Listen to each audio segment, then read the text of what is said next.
violation of open meetings law, because if I wanted to talk about two different subjects, I'd have to pick. Actually, there was two things I wanted to talk about. Right. And I had to choose one. And then my 4 minutes is up, and I need 15 more seconds, and the mayor continues to interrupt me, and I'm pleading for, can I have 15 more seconds? And it's something the city council could change tomorrow. I mean, if I were a voter and I were looking at people who were running for city council, that's something that would certainly concern me in the future. I've noticed, and you and I have been to a few city council meetings, and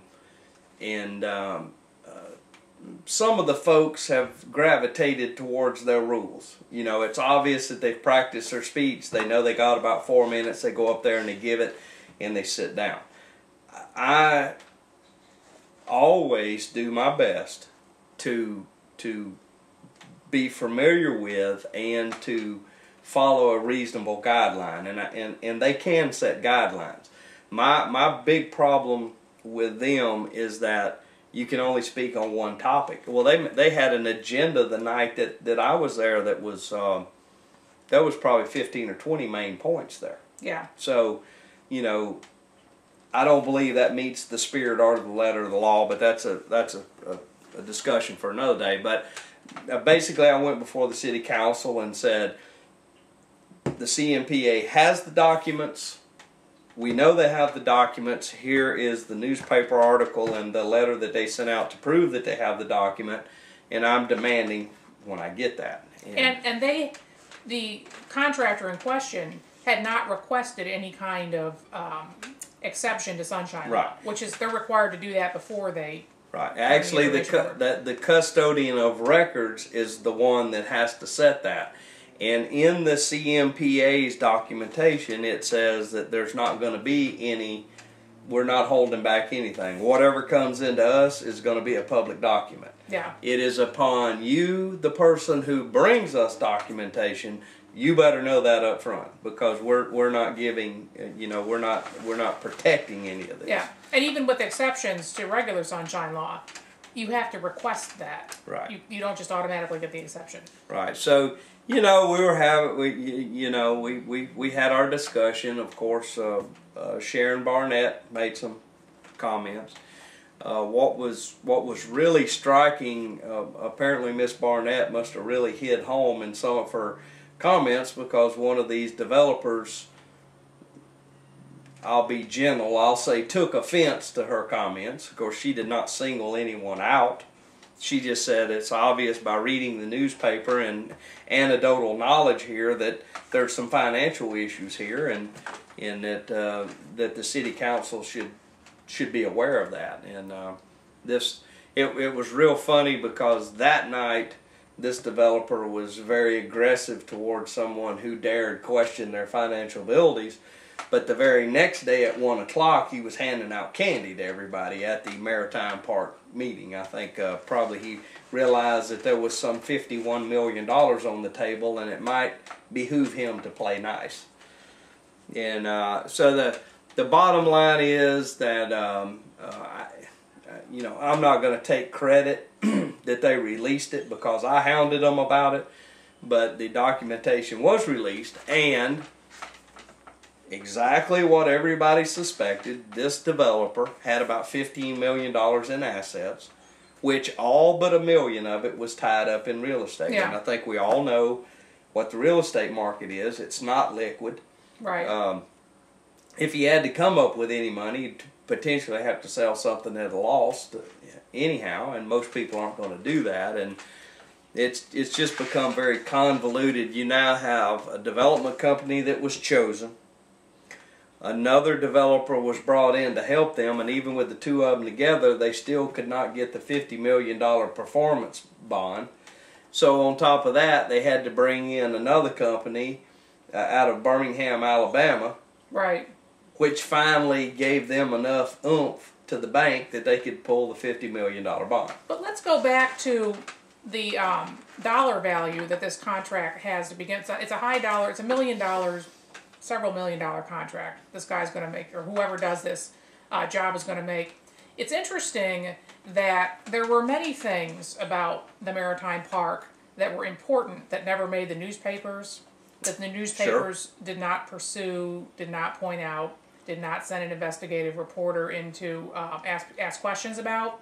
And now all of a sudden we have $1 million contract on the table, and all of a sudden we see a big attack effort against the contractor, who's an out-of-town contractor.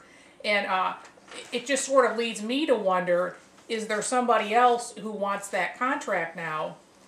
Well, maybe we've seen strings pulled behind the scenes before on stuff like this. You know, I think the thing that's most disgusting to me is that of the original bond money, some $3.5 million has been paid out to different individuals, and only $70,000 has been spent moving dirt around on the property.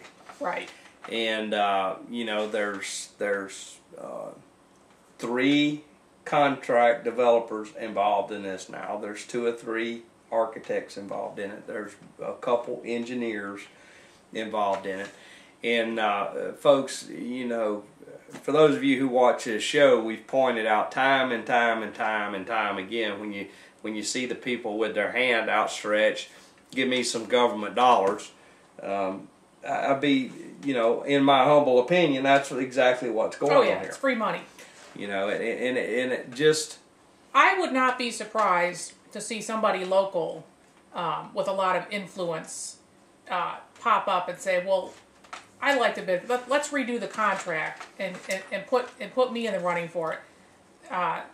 There's a rumor floating around, and of course we don't like to report on rumors, but there is a rumor floating around that maybe this particular contractor was awarded the contract to begin with the expectation that he would not be able to meet it, right, to follow through completely. And he'd have to step aside. Right.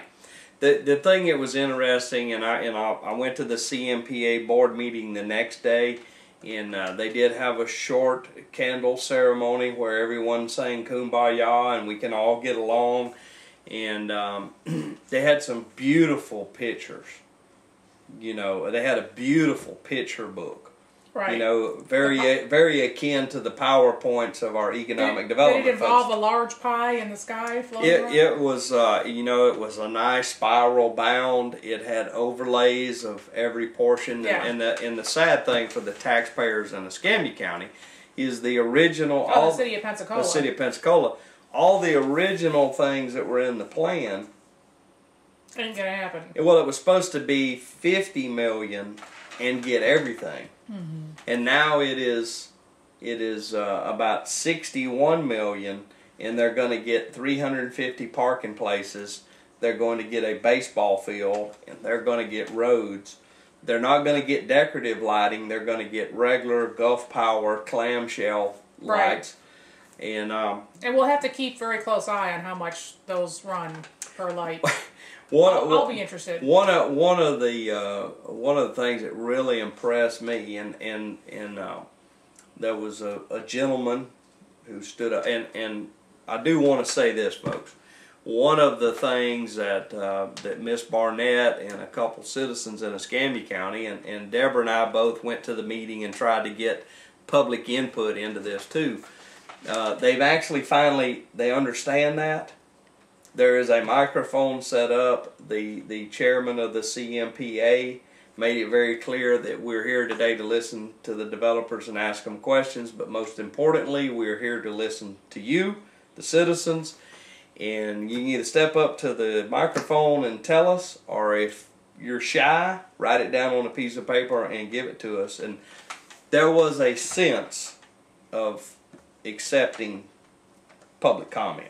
I'm not going to tell you it's going to make a hill of beans difference. I'm sure at this point, this stage in the game, what difference does it make? It's a little late, but there was one gentleman that stood up, and they were talking about, well, the road is going to end at this place, and well, the amphitheater is all the back of the amphitheater backs up against the water. It's in the southeast corner, and a gentleman stood up and he said, since I am personally funding the amphitheater, I need to know how you're going to get a truck down there to offload sound equipment.